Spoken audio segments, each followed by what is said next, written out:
भाई और बहनों, अगर हम ये चाहें कि रूहानियत को एक शब्द में समेट लें तो वो शब्द है गुरु,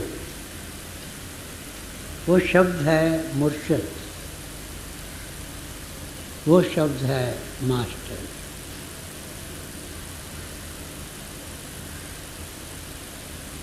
जो गुरु है वो मुजस्सम खुदा होता है, जीता जागता चलता फिरता परमात्मा होता है, वर्ड मेड फ्लैश होता है, पर्सोनिफाइड क्रिएटर होता है। जब से ये संसार बना है गुरु की महिमा गाई जा रही है और जब तक ये संसार कायम है गुरु महिमा गाई जाएगी, लेकिन गुरु की महिमा का पूर्ण वर्णन करना इंसान की ताकत से बाहर है। ये कहा गया है कि अगर हमारी जितनी धरती है इस सब का कागज बना लिया जाए, जितने हमारे समंदर हैं, दरिया हैं, उन सब की स्याही बना ली जाए और जितने दरख्त हैं उन सब की कलमें बना ली जाएं और हम सब प्रभु का गुणगान का बखान करना शुरू करें, तब भी हम उसमें सफल नहीं हो सकते। हम रोज़ धर्म ग्रंथ पढ़ते हैं, स्क्रिप्चर्स का अध्ययन करते हैं, मगर जो रूहानियत का सार है, जो क्विंटेसेंस ऑफ रिलीजन है, वो हमारी समझ में नहीं आता। ये जितनी भी हमारी धर्म पुस्तकें हैं, जो सहीफे हैं, जो धर्म ग्रंथ हैं, जो स्क्रिप्चर्स हैं, ये सब एक स्लीपिंग ब्यूटी की मानंद हैं। आपने स्लीपिंग ब्यूटी की कहानी सुनी होगी, बड़ी मशहूर कहानी है। कहा जाता है कि एक कन्या बहुत सुंदर थी और वो सो गई और 100 वर्ष तक वो सोई रही और वो जागी उस वक्त जब एक प्रिंस, एक शहजादा उसके पास आया। उसने उसे अपने स्पर्श से जो निंद्रा से उससे उठा दिया। उसने उसके माथे को चूमा और उठ के खड़ी हो गई। उससे पहले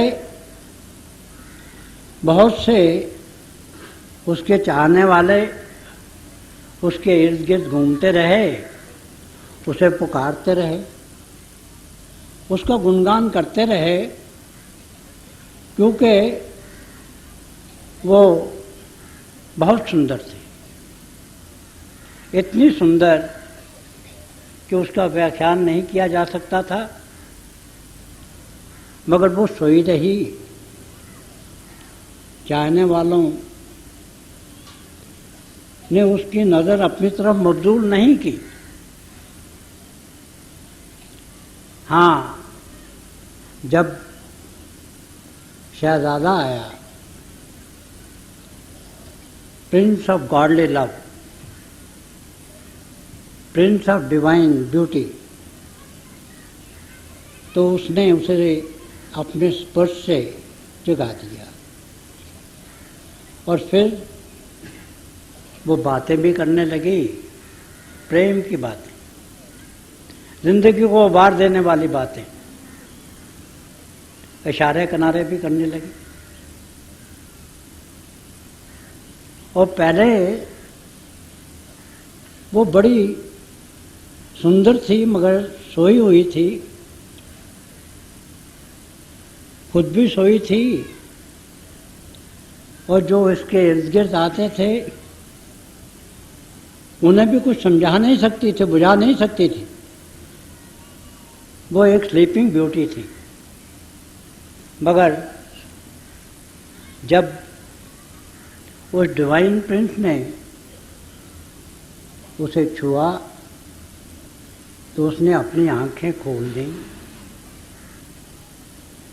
उसकी ज़ुबान में गोयाई आ गई, बोलने की जो कुव्वत थी वो आ गई, और उसके इर्द गिर्द जो उसके दीवाने थे, जो प्रभु की मोहब्बत के दीवाने थे,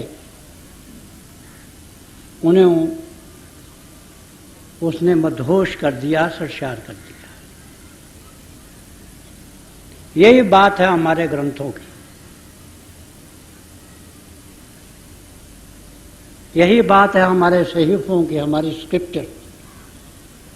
हम उन्हें पढ़ते हैं, उनका पाठ करते हैं, कई बार पढ़ते हैं, मगर वो एक स्लीपिंग ब्यूटी के मानंद होते हैं। हमें वो जियादान नहीं दे सकते।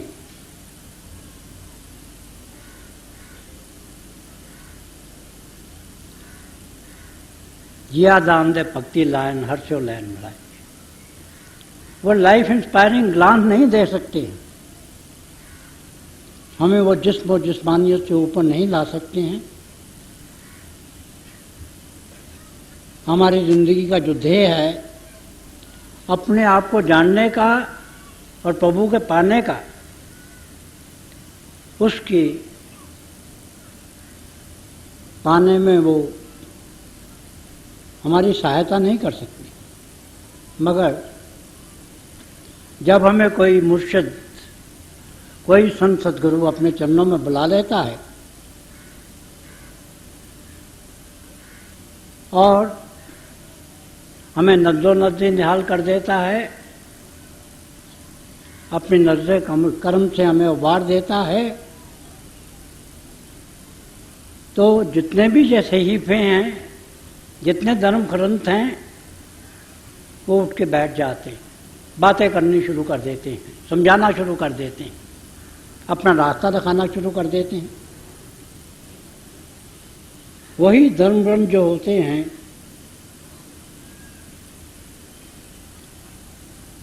उसका हर शब्द में जान आ जाती है।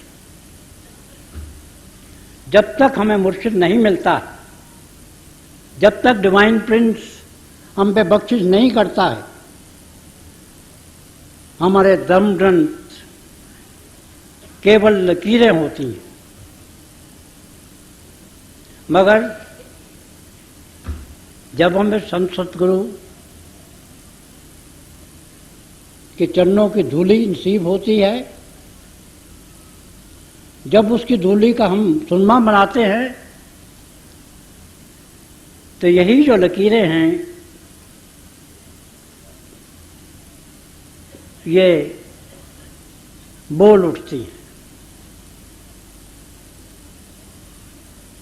जब तक संत सद्गुरु के चरणों में हम नहीं पहुंचते हैं, ये जो लकीरें हैं, ये हमें टेढ़ी मेढ़ी दिखाई देती हैं।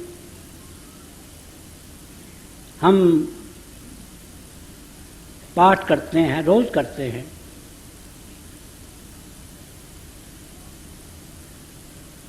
मगर हमारा रास्ता बहुत लंबा होता चला जाता है,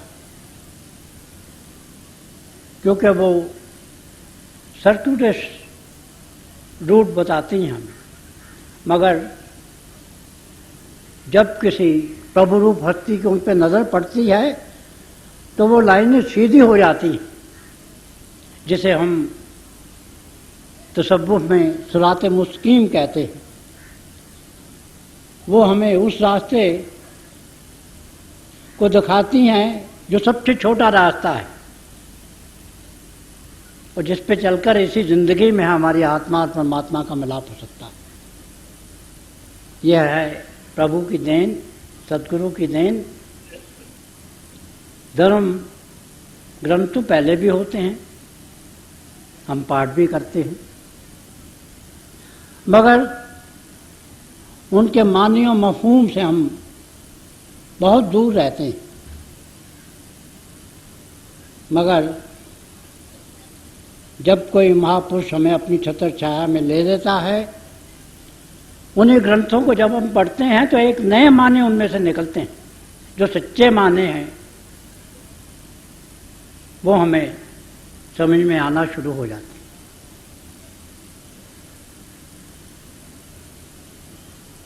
ये तो एक देन है प्रभु की।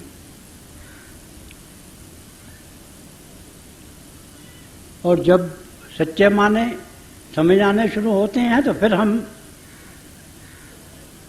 जो भी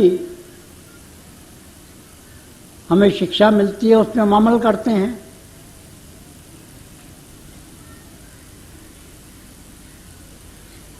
हम धर्म स्थानों पे जाते हैं, कहते हैं कि अमृत पीते हैं। ठीक है, अमृत पीते हैं, मगर वो अमृत कैसे बनता है?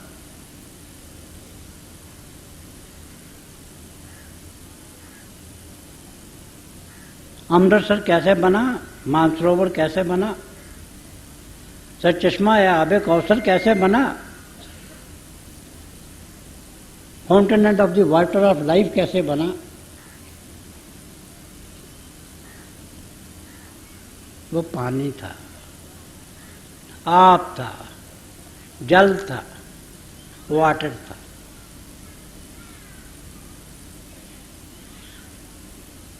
बाइबल में एक किस्सा आता है कि पानी था,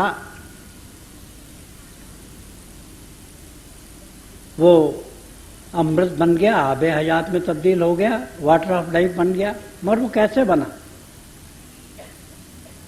तो सद्या बाद एक दफा एक कंपटीशन हुआ और उसमें इसी मजमून को रखा गया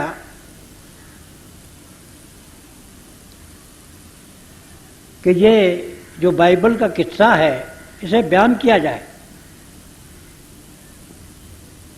जितने भी उस वक्त के आलम थे, फाजिल थे, वो सब इकट्ठे हुए।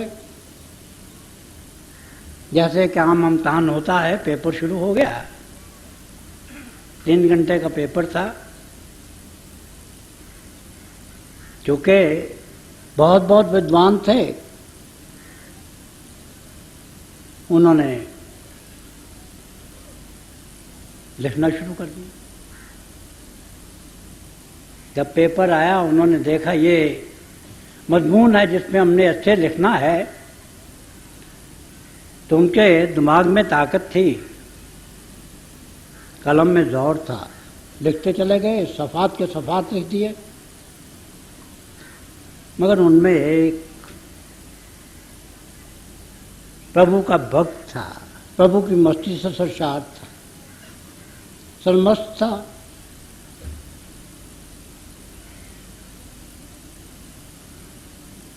वो बैठा रहा प्रभु की याद में।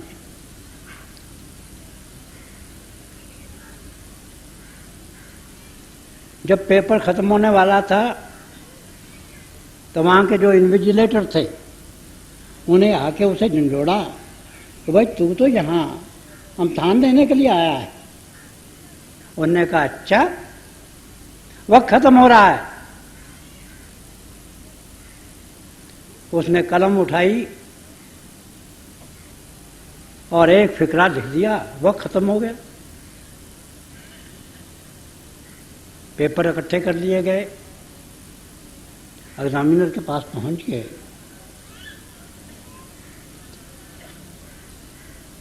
अब जितने भी आलम थे, जितने भी फाजिल थे, उन्होंने तो अपने पेपर अपने दिमाग पे जोर पे लिखे थे, अपने डिक्शन पे जोर से लिखे थे, ज़बानदानी के बल पे लिखे थे। उनमें से हर एक ये समझता था कि इनाम मुझे ही मिलेगा, और मगर जब उसका रिजल्ट डिक्लेयर हुआ तो वो प्रभु रूप इंसान जो पूरे का पूरा तकरीबन वक्त प्रभु की याद में बैठा रहा और जिसने सिर्फ एक फिक्रा लिखा था, उसे सर्वप्रथम डिक्लेयर कर दिया गया कि ये सबसे अव्वल है। लोग हैरान हो गए। बहुत से लोगों के लिए ये शौक था, ये क्या हो गया, इसने कुछ लिखा नहीं, ये तो सोया रहा। क्या खबर थी कि ये सोया रहा, जब प्रभु के साथ ये तो इकमिक हुआ था। तो आखिर में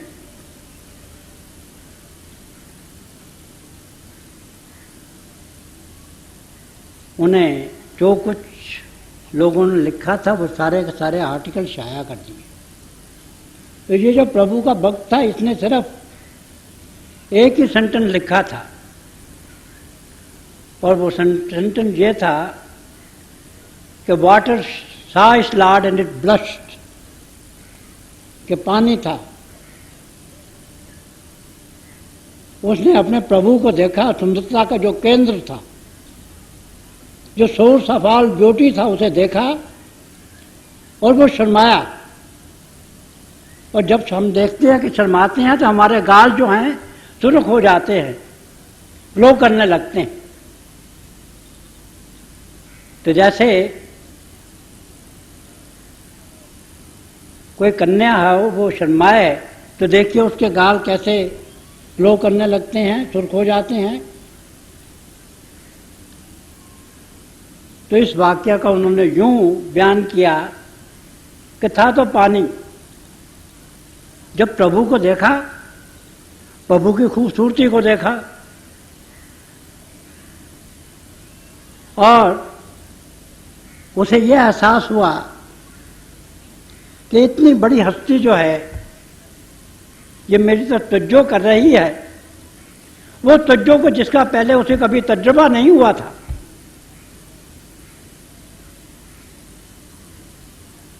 उसे पहली दफा तजुर्बा हुआ कि प्रभु की सरमस्ती क्या होती है, सरशारी क्या होती है, गुरु की जो नजर को मारने वाली नजर होती है वो क्या होती है।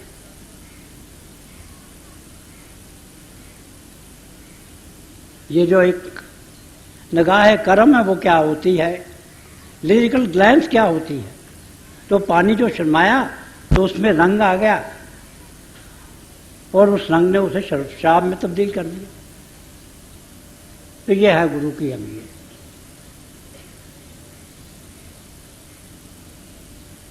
हमारे आत्माएं युगों युगों से 84 लाख जिया जून में घूम रही हैं, चक्कर लगा रही हैं, दुख और दर्द से करा रही हैं, सिसक रही हैं, तड़प रही हैं, बिलक रही हैं।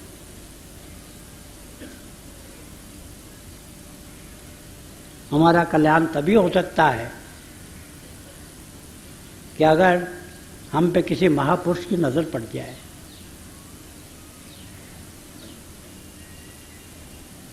और वो ये जो हमारी जिंदगी है, इसे वाटर ऑफ इमॉर्टैलिटी बना दे, इसे अमृत बना दे, इसे लाफानी कर दे, जाविदानी कर दे, इटर्नल कर दे, इमॉर्टल कर दे। यह है गुरु की अहमियत। हम जब से यह सृष्टि पैदा हुई है इसी तलाश में है कि हम अमर हो जाएं। कभी कभी जब हम खुशी मनाते हैं तो दिया जलाते हैं, बत्ती भी उसमें डालते हैं, तेल भी डालते हैं, मगर जो इंसानी दिए हैं वो तो चंद लम्हों के लिए, चंद घंटों के लिए जलते हैं, उसके बाद बुझ जाते हैं।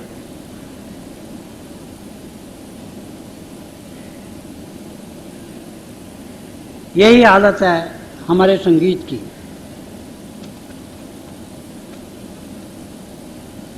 मगर जो हमारे अंतर ज्योति है वो प्रभु ने जलाई है। इंसानों के हाथों से जली हुई जो ज्योति है वो तो चंद घंटों के लिए रोशनी देती है, फिर बुझ जाती है। मगर जो हमारे अंतर प्रभु ने ज्योति जलाई है, क्योंकि वो प्रभु ने जलाई है, एकदम उसने जला ली तो वो जल रही है, हमेशा जलेगी। और जब हम किसी महापुरुष के, किसी संत के चरणों में जाते हैं तो वो हमें वही ज्योति वरदान करता है जो हमें अमर कर देती है, वही ज्योति जो हमेशा जिंदा रहती है, हमेशा जलती रहती है, हमेशा रोशनी बखेरती रहती है। वह हमारी जिंदगी को सरापा नूर बना देती है।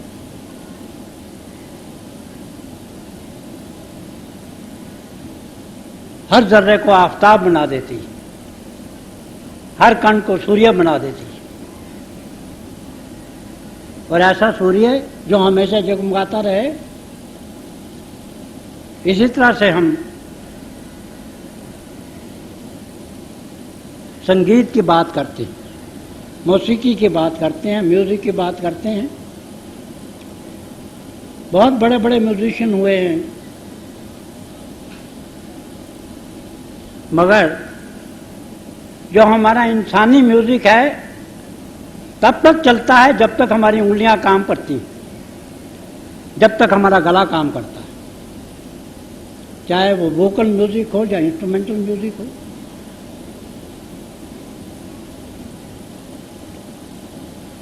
जब हमारी उंगलियां किसी साज पे चलनी बंद हो जाती हैं तो म्यूजिक बंद हो जाता है। जब तक हमारी उंगलियां किसी साज को छेड़ती रहती हैं, चाहे वो सितार हो, चाहे तानपुरा हो, चाहे गिटार हो, चाहे पियानो हो,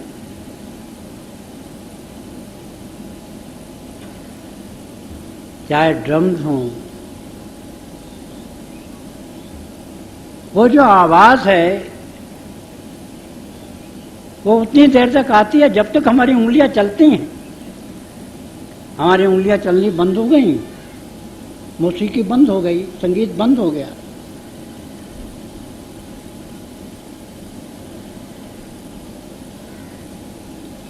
मगर हाँ, इसके हमें इशारे मिलते हैं। हमारा जो पुरातन संगीत था उनमें इनके इशारे मिलते हैं, मगर वो इशारे हैं, वो सिंबल्स हैं।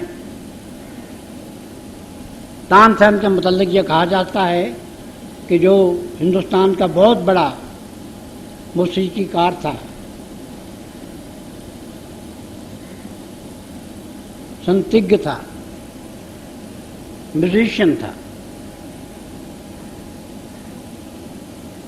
के दरबार में, क्योंकि वो दरबार में अकबर के 9 रत्नों में से था,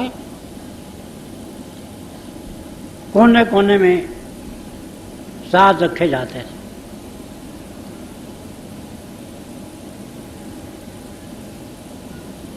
वो जो दरबार हाल था उसके मरकज में बैठकर, उसके सेंटर में बैठकर अपना संगीत शुरू करता था। तो जितने वहाँ साज होते थे सब के सब बजना शुरू कर देते थे।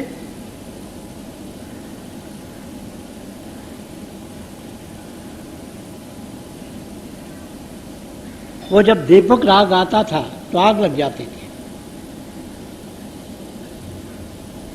उस वक्त जब मल्हार गाया जाता था तो बरसात आ जाती थी, वर्षा आ जाया करती थी। और यही बातें जो हैं हमारे जो पुरातन ऋषि मुनि हैं उनके मुतालिक भी मंसूब की जाती हैं।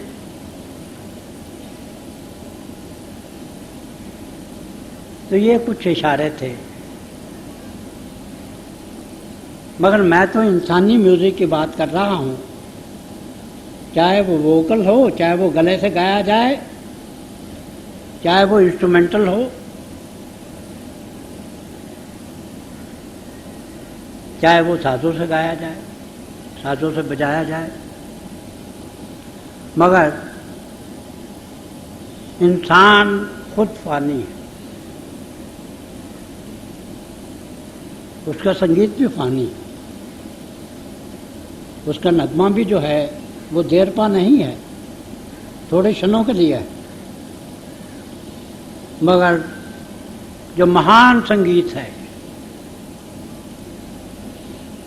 जो सब संगीतों की सोर्स है, जो केंद्र है जिससे सब संगीत निकलते हैं, वो है शब्द, वो है श्रुति, वो है वर्ड, वो है कलमा, वो है बांगे आसमानी, वो है लॉगोस, टाओ।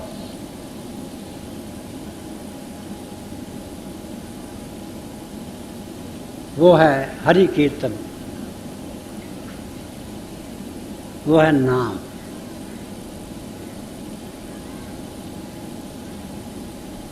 और वो जो श्रुति का आगाज, उसका आरंभ प्रभु ने खुद किया है। प्रभु ने एक दफा वो संगीत शुरू कर दिया है, वो हमेशा बजता रहता है, हमेशा जारी उतारी रहता है और हमेशा जारी उतारी रहेगा। और फिर उस संगीत को कहते हैं अनहत, अनस्टक, जो उंगली से बजाया नहीं जाए, खुद ब खुद बजे। और फिर वो नगमा जो प्रभु तक ले जाता है उसे कहते हैं ज़बान बेज़ुबानी। ज़बान के बगैर वो नगमा गाया जाता है, साजों के बगैर वो नगमा अलापा जाता है। तो प्रभु ने अलापा है, प्रभु ने गाया है, वो हमेशा हमारी रूहों को उभारता रहता है। और जब हम किसी महापुरुष के चरणों में आते हैं तो उसकी सबसे बड़ी दया यही होती है कि हमें उस ज्योति से वो जोड़ देता है जो हर वक्त जलती रहती है, हर वक्त रोशनी देती रहती है।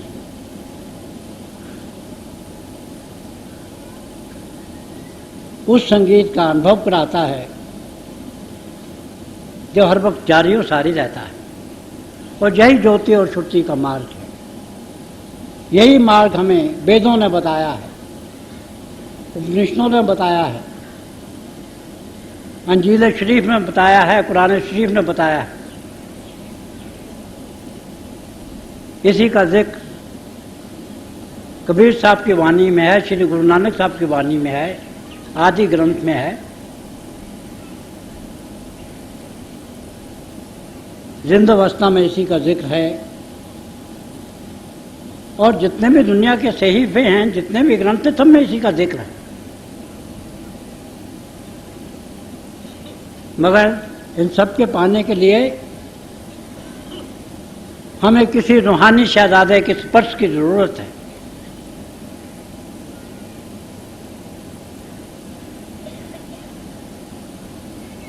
और वो जो रूहानी शहजादा है वो होता है हमारा गुरु।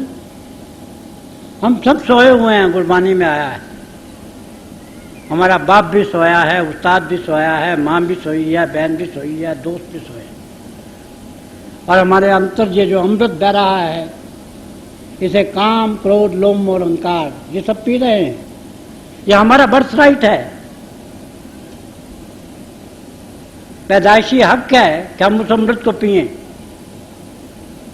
जिसे पीकर सब आलाइशें दूर हो जाती, स्थूल, सूक्ष्म और कारण देशों से हम परे चले जाते। मोह, माया, 25 प्रकृति का जो अंधेरा है वो दूर हो जाता है उसके पीने से। मगर ये किसकी बख्शिश है? ये संत सतगुरु की बख्शिश है, ये किसी मुर्शिद कामिल की बख्शिश है, ये किसी परफेक्ट मास्टर की बख्शिश है। हम जितने भी यहाँ बैठे हैं, हम सब बहुत खुशनसीब हैं कि हमें प्रभु रूप हस्तियों ने ज्योति और श्रुति का जाति अनुभव दे दिया है। हमें ये चाहिए कि जैसा उन्होंने हमें हुक्म दिया है, अपने आचार को, अपने व्यवहार को शुद्ध बनाएं,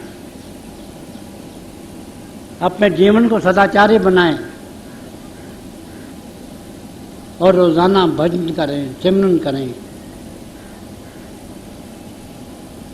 हर लम्हा, हर घड़ी, हर सांस प्रभु की याद में गुजारें, ताकि ज्योति और श्रुति के जरिए हम उस आखिरी मंजिल पे पहुंच जाएं, यहाँ हमारी आत्मा और परमात्मा का मिलाप होता है।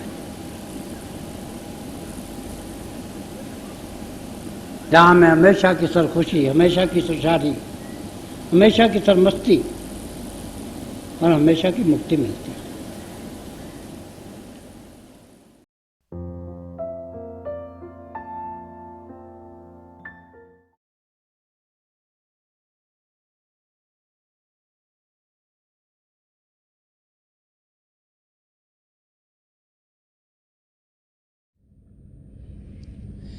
प्यारे भाई और बहनों, अभी हम सब दयालपुर संत दर्शन सिंह जी महाराज की दिव्य वाणी सुन रहे थे। जब भी हमें संत दर्शन सिंह जी महाराज के शब्द सुनने को मिलते हैं तो एक नया रास्ता हम सब के लिए खुल जाता है, जिसके ज़रिए हम अपनी मंजिल तक पहुंच सकें। वो रास्ता प्रेम का रास्ता है, वो रास्ता अध्यात्म का रास्ता है। तो थोड़ी देर के लिए आप सब अभ्यास के लिए बैठ जाएं।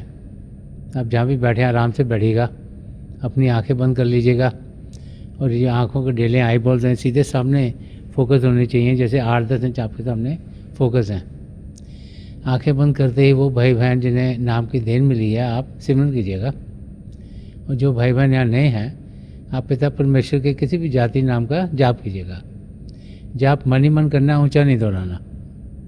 आपके सामने रोशनी के चिन्ह आपको देखने को मिलेंगे।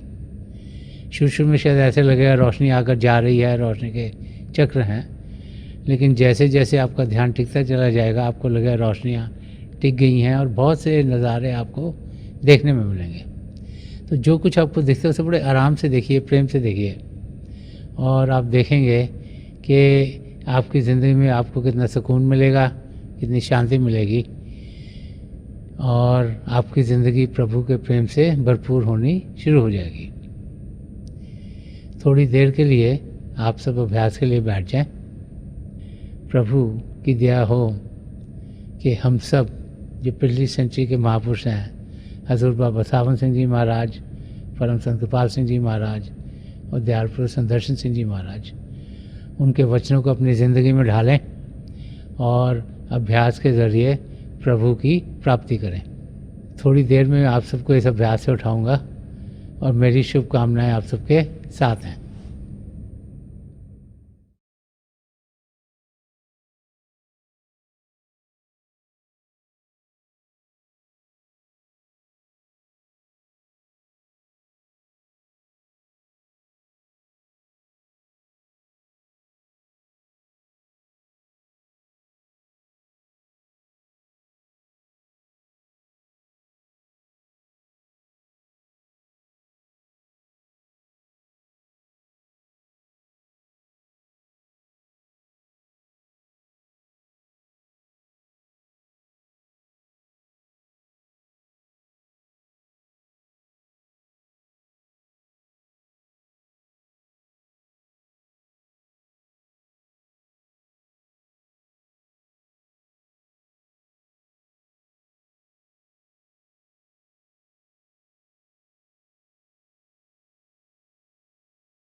छोड़ दीजिए जी।